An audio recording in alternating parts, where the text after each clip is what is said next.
Hi everyone, today this video I going to teach you how to back to original fold.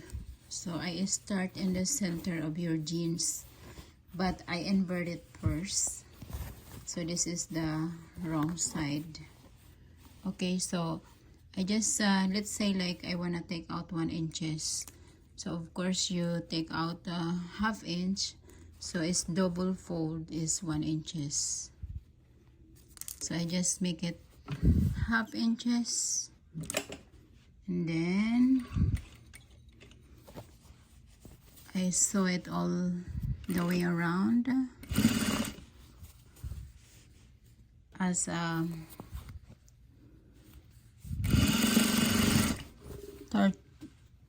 inches all the way around. And just make it half inches. That is very easy.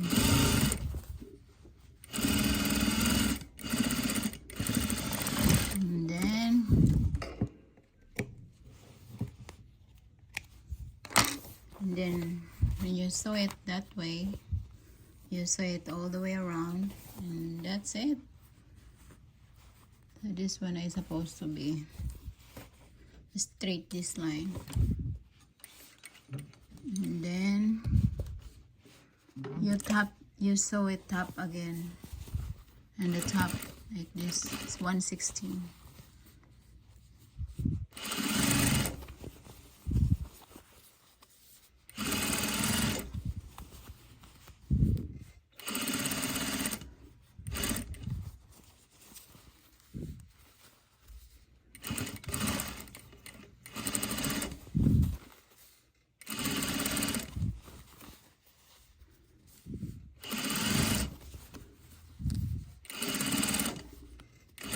Yan guys.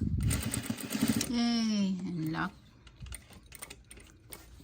That is very simple.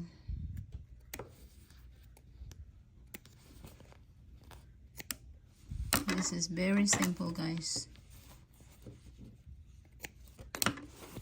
So that is back to original fold. See? So when you invert it, it's gonna looks like this outside. Yay! Diba? Ang galing. It's very easy. I used to sew like this in the mall. Ayan guys, thank you so much for watching.